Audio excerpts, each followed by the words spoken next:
चलो लिखना फिर स्टार्ट करो, कॉपी पेन निकालो और लिखना। ठीक है, श्वसन तंत्र देखो यहाँ पे इंग्लिश में कहते हैं रेस्पिरेटरी सिस्टम। ठीक है, तो मनुष्य में श्वसन तंत्र का सबसे महत्वपूर्ण अंग कौन सा है? वो है फेफड़ा या फिर फुफ्फुस कहते हैं। ठीक है, लंग्स को, फेफड़ा को फुफ्फुस कहते हैं। तो मनुष्य के श्वसन तंत्र का सबसे महत्वपूर्ण अंग फेफड़ा होता है। ठीक है, जहाँ पर गैसों का आदान प्रदान होता है, मतलब कि ऑक्सीजन लिया जाता है और कार्बन डाइऑक्साइड छोड़ा जाता है। ठीक है, इसलिए इसे फुफ्फुसीय श्वसन भी कहते हैं। ठीक, श्वसन तंत्र का 2 नंबर में पूछेगा कि किसे कहते हैं, ये सारा डेफिनेशन लिख देंगे और साथ ही चित्र यहाँ पे बना देंगे। देखो चित्र कौन सा बनाना है, तो ये वाला फिगर बना देना यहाँ पे। ठीक है, देखो नेक्स्ट पॉइंट हमारा है कि श्वसन तंत्र के अंतर्गत वे सभी अंग आते हैं जिससे होकर वायु का आदान प्रदान होता है। मतलब कि स्थलीय जीव जो जमीन पर रहते हैं, स्तनधारी जीव जो होते हैं, वो किस तरह से ऑक्सीजन लेते हैं। देखो नासामार्ग की नाक के द्वारा, ठीक है, नाक के द्वारा, फिर ग्रसनी होते, कंठ होते हुए, श्वास नली से होते हुए चल जाता है फेफड़ा में। ठीक है, ऑक्सीजन जो चल जाता है फेफड़ा में। तो नासा द्वार से वायु ऑक्सीजन के अंतर्गत प्रवेश करती है।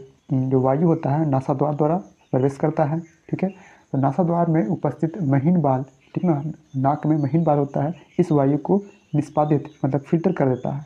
ठीक है, धूलकण जो भी होता है खींच लेता है। कौन खींचता है? तो बाल, छोटे छोटे जो बाल होते हैं वो मतलब फिल्टर कर देते हैं, जिससे धूलकण अलग हो जाते हैं। इसमें श्लेष्म परत का सहायता से होती है। इसके पश्चात शुद्ध वायु कंठ से होकर होती हुई कहाँ श्वास नली में प्रवेश करती है। कंठ में सी आकार का उपास्थि वलय होता है। शुद्ध वायु कंठ से होकर होती हुई कहाँ चल जाती है? श्वास नली में प्रवेश करती हुई कंठ से होकर सी आकार के उपास्थि वलय में होते हैं, जो श्वास नली को चिपकने से बचाते हैं। श्वास नली आगे जाकर 2 भागों में बंट जाता है। प्रत्येक भाग अपनी ओर के फुफ्फुसीय खंड में प्रवेश करता है और छोटी छोटी श्वास नली या नलिकाओं में विभक्त हो जाता है। अंत में यह गुब्बारे नुमा संरचना के जाल में संपर्कित हो जाता है, जिन्हें हम क्या कहते हैं? कुपिकाएं कहते हैं। कुपिकाएं गैसों के विनिमय के लिए सतह से विनियमित होकर वाहिकाओं के द्वारा शरीर की प्रत्येक कोशिका में पहुंचा दी जाती है। बहिःश्वसन में प्रत्येक कोशिका में निर्मित कार्बन डाइऑक्साइड वाहिकाओं के द्वारा कुपिकाओं की सतह तक लाई जाती है और अंत में नासाद्वार के द्वारा कार्बन डाइऑक्साइड को बाहर निकाल दी जाती है। यदि कुपिकाओं की सतह फैला दी जाए तो यह 80 वर्ग मीटर क्षेत्रफल को ढक लेगी। ठीक है ना? हाँ, जब कुपिकाओं को ना फैला देंगे तो 80 वर्ग मीटर क्षेत्रफल ढक सकती है। ऑक्सीजन का परिवहन विभिन्न ऊतकों तक हीमोग्लोबिन नामक श्वसन वर्णक के द्वारा होता है। जो भी कुपिकाएं में ऑक्सीजन आया है वो रक्त में हीमोग्लोबिन होता है। हीमोग्लोबिन ही सारे ऊतकों में माइटोकॉन्ड्रिया में पहुंचाता है। कार्बन डाइऑक्साइड जल में अधिक विलय है, इसलिए इसका परिवहन हमारे रुधिर में विलय अवस्था में होता है। ठीक है ना? अब समझते हैं जलीय जीव में किस तरह से ऑक्सीजन लिया जाता है। चलो, तो जलीय जीव श्वास लेने के लिए, ठीक ना, जल में विलय ऑक्सीजन का उपयोग कैसे करती है उसके बारे में समझते हैं। इसलिए जलीय जीव में गलफड़ होता है, ठीक है, जैसे मछली में, जिसकी मदद से वे सांस लेते हैं। क्योंकि जल में विलय ऑक्सीजन की मात्रा की तुलना में कम होती है, अतः जलीय जीवों की श्वास दर स्थलीय जीवों की अपेक्षा द्रुत होती है। मछली जो कि एक जलीय जीव है, अपने मुंह के द्वारा जल लेती है, ठीक है, अपने मुंह में जल लेती है तथा बलपूर्वक इसे गलफड़ तक पहुंचाती है, जहां विलय ऑक्सीजन रुधिर जो है ब्लड में अवशोषित हो जाती है। ठीक ना? चलिए अब देखते हैं कि मनुष्य में ऑक्सीजन एवं कार्बन डाइऑक्साइड का परिवहन कैसे होता है। ऑक्सीजन लेते हैं और कार्बन डाइऑक्साइड छोड़ते हैं, तो कैसे होता है वो हम लोग देख लेंगे अभी। ठीक ना? जब हम सांस लेते हैं तब हमारी पसलियाँ ऊपर उठती है, ठीक है, हमारा डायफ्राम चपटा हो जाता है। इसके परिणामस्वरूप वक्षगुहिका बड़ी हो जाती है। इस कारण वायु फुफ्फुस के अंदर चूस ली जाती है, अंदर चल जाती है, ठीक है, और विस्तृत कुपिकाओं को भर लेती है। कुपिकाओं की भित्ति में रुधिर वाहिकाओं का विस्तृत जाल होता है, ठीक है, छोटा छोटा सा जाल होता है, उसी में ऑक्सीजन रहता है। उसके बाद क्या करता है कि मानव में श्वसन वर्णक वस्तुतः हीमोग्लोबिन, ठीक है, यानी कि ब्लड में हीमोग्लोबिन जो होता है क्या करता है, ऑक्सीजन को खींच लेता है, जो ऑक्सीजन के लिए उच्च बंधुता रखता है। यह वर्णक लाल रुधिर कणिकाओं में उपस्थित होता है। अतः वायु कुपिकाओं में उपस्थित होकर ऑक्सीजन हीमोग्लोबिन के अणुओं से बंध जाती है, ठीक है ना। हाँ, रुधिर इस ऑक्सीजन को ऑक्सीजन कमी वाले क्षेत्र में क्या कर देता है, पहुंचा देता है, ठीक है। कार्बन डाइऑक्साइड जल में अधिक विलय है, इसलिए इसका परिवहन हमारे रुधिर में विलय अवस्था में होता है। रुधिर में विलय होकर CO2 यानी कार्बन डाइऑक्साइड फेफड़ों तक ला जाती है।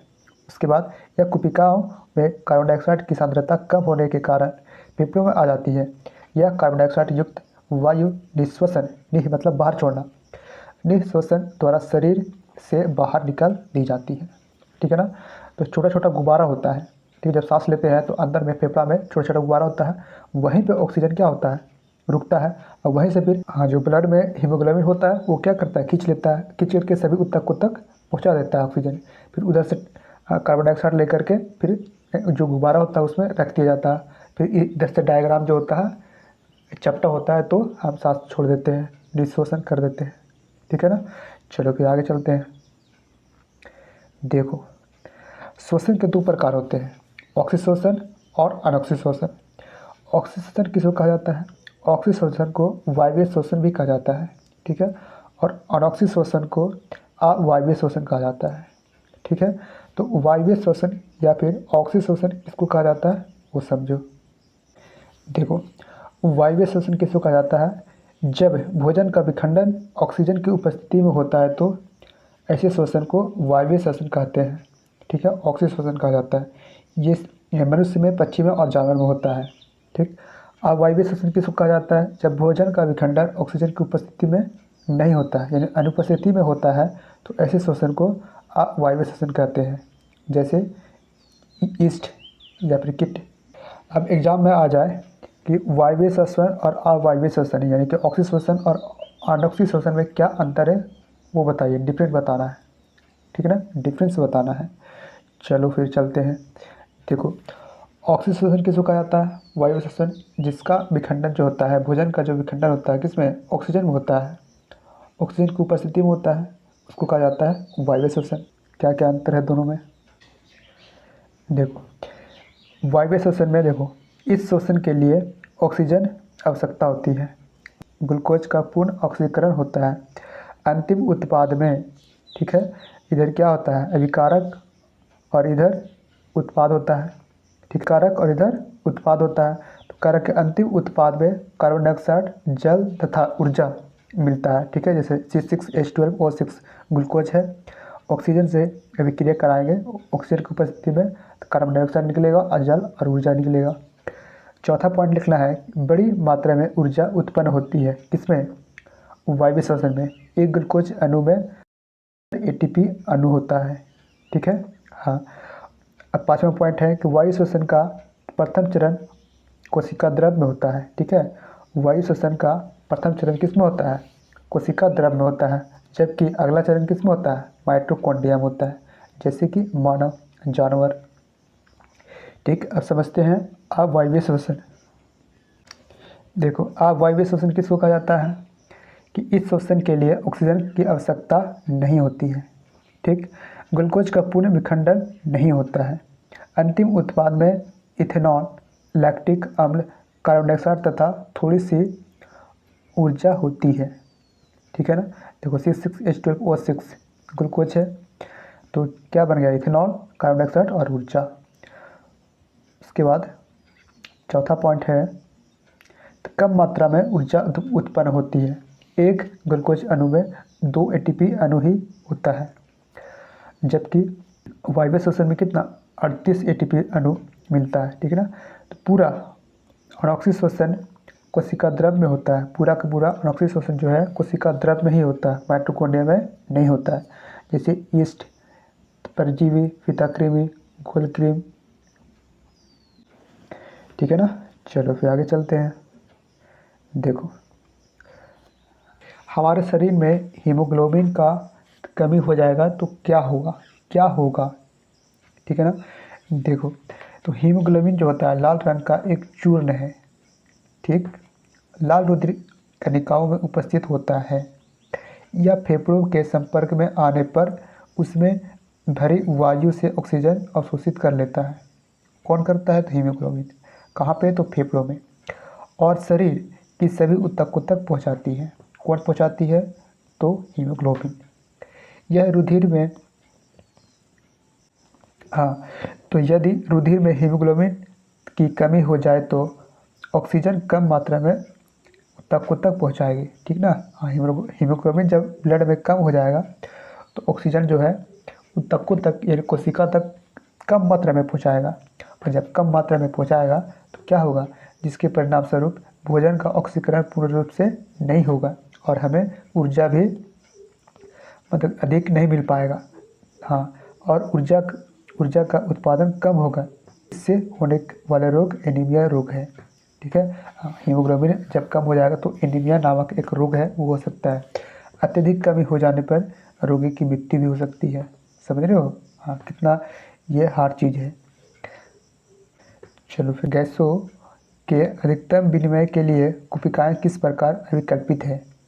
और आंसर हमारा है कि कुपिका की भित्ति पतली होती है, ठीक है, तथा रुधिर वाहिकाओं के जाल से ढकी हुई होती है, जिससे गैसों का आदान प्रदान रुधिर तथा कुपिका के अंदर भरी हवा के बीच अधिकाधिक हो सके। दूसरा पॉइंट लिखना, कुपिका की गुब्बारे संरचना है जो गैसों के आदान प्रदान के लिए सतही क्षेत्रफल बढ़ा देती है, ठीक है ना। चलो फिर आगे चलते हैं। हमारा नेक्स्ट क्वेश्चन है कि गैसों के विनिमय के लिए मानव फुफ्फुस में अधिकतम क्षेत्रफल को कैसे अभिकल्पित किया जाता है, ठीक है ना। देखो कैसे लिखना है आंसर। मानव फुफ्फुस के अंदर नलिकाओं में छोटी छोटी क्या होती है? मार्ग नलिकाओं होती है, जिन्हें हम कुपिका कहते हैं। इसके बाद ये वाला आंसर लिखना है, ठीक है। हाँ देखो ये वाला, इसके बाद नीचे ये वाला आंसर लिख देना है, ठीक है। हाँ, कुपिका की भित्ति पतली होती है तथा रुधिर वाहिकाओं के जाल से ढकी हुई होती है, जिससे गैसों का आदान प्रदान रुधिर तथा कुपिका के अंदर भरी हवा के बीच अधिकाधिक हो सके। दूसरा पॉइंट लिख लेना कि कुपिका की गुब्बारों संरचना है जो गैसों के आदान प्रदान के लिए सतही क्षेत्रफल बढ़ा देती है। तो आज का क्लास यहीं तक। तो कल अपन लोग चलेंगे हार्ट के बारे में पढ़ेंगे, ठीक है ना। हाँ, तो आज यहीं तक। जितना भी क्वेश्चन है वो हमने सारा इम्पोर्टेंट है, मतलब कि एग्ज़ाम के व्यू से देखा जाए तो इसमें क्वेश्चन बहुत सारा बन सकता है, ठीक है ना। तो ध्यान से इसको एक दो बार अपने आप से पढ़ना, ठीक है। इजी, बहुत ही सरल भाषा में हमने लिखा है, आपको समझ में आएगा ही आएगा, ठीक है। चलो फिर मिलेंगे कल।